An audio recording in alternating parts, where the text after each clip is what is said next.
Hi mga karagkarag, welcome back to my vlog. Isang magandang gabi sa inyong lahat mula dito sa Lasak City. At ito na nga mga karagkarag, ang mga latest kaganapan ngayon na pinag-uusapan, pinagchichikahan ng mga active na mga chismosa at mga chismosa sa social media. Wala muna tayong minupusal, fashion destruction look dahil pupunta akong lamay mga karagkarag dito sa kapitbahay ko. So nagserbisyo pa sila, so mamaya pang alas 10 yung bitaw, may mga palaro bitaw na baraha, so mag-unggoy-unggoy mi doon, magpikta na pampalipas ng oras. So eto na nga, at hahabol ako sa mga chismisan galore ngayon sa mundo ng beauty pageant na kung saan ako hindi ko kinaya yung drama effect ngayon na nangyayari between sa Miss Universe organization at kay Angkol.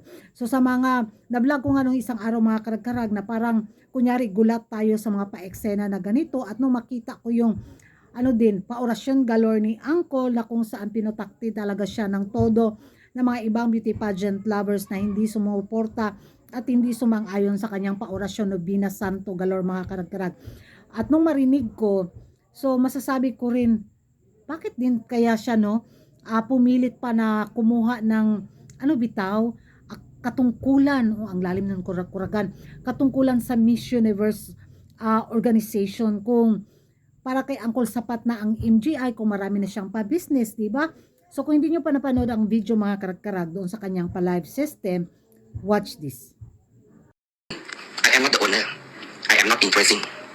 Because I saw a lot of problem behind. So many problem behind. And very complicated. So many complicated.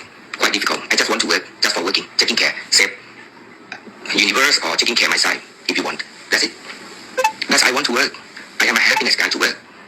Yes. I don't like to take anything from you. I don't like to take any money from you. I have enough money. I have my own business. I am only one listed company who has the beauty pageant. I have MGI. I have All Star. I have so many business. Yes, I have entertainment products. Yes, so many. I have MGI Beyond. A lot of artists. So many. I never loan anything.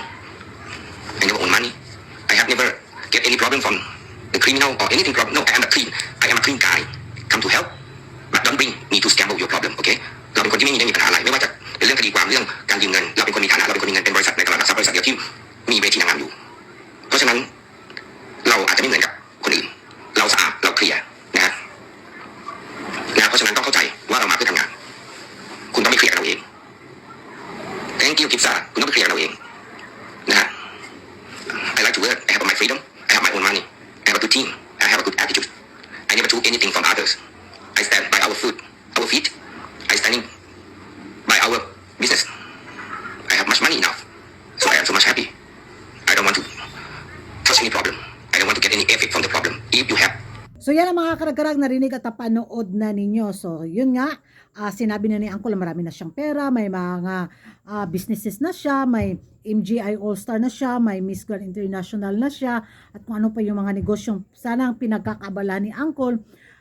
Kung ako si Uncle, sa sariling opinion ko lang, sa sariling pananaw at paniniwala ko lang ay, wala na, aalis na ako sa Miss Universe organization kung ganito kagulo at kung ganito kalala yung mga nangyayaring kontrobersiya sa sirkulasyon bitaw nila.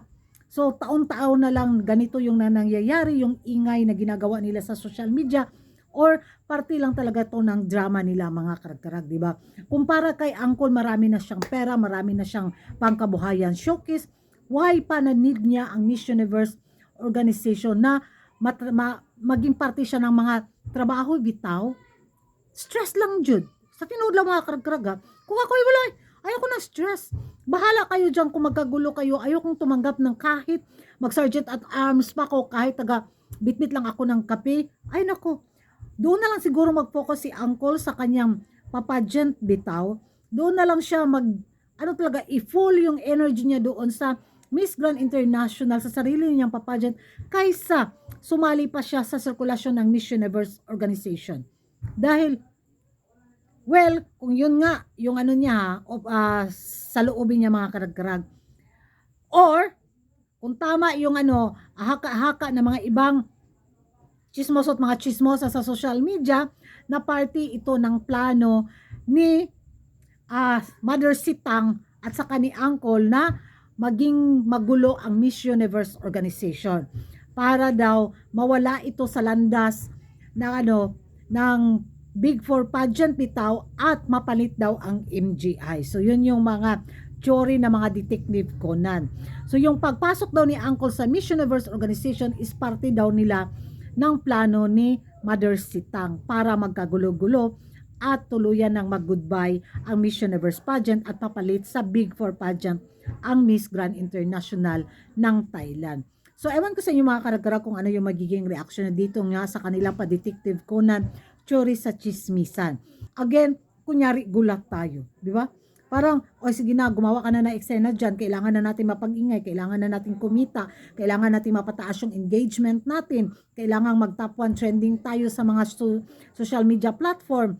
So, go na, pa rin na what, o mads na what, so, umeksena ka na, tapos ito na yung maging drama natin at the end of the day, pagkatapos ng Miss Universe o pageant or pag magsimula na yung totoong laban, so bati-bati na tayo, di ba? Sino yung parang kami. So happy din ako para may papagchismisan tayo. Pero sa tingin nyo mga karagkrag, planado kaya ito ng Team Thailand na guluhin ang Miss Universe organization or lang talaga, nagkataon lang. Mag-ingay tayo sa comment section kung hindi ka pa nakapag-subscribe sa YouTube channel ko. Don't forget to like and subscribe ko Ragan Karag and hit the notification bell para update kayo sa mga latest kaganapan at late na intriga sa mundo ng beauty pageant. And thank you for watching. See you in my next vlog. Bye-bye!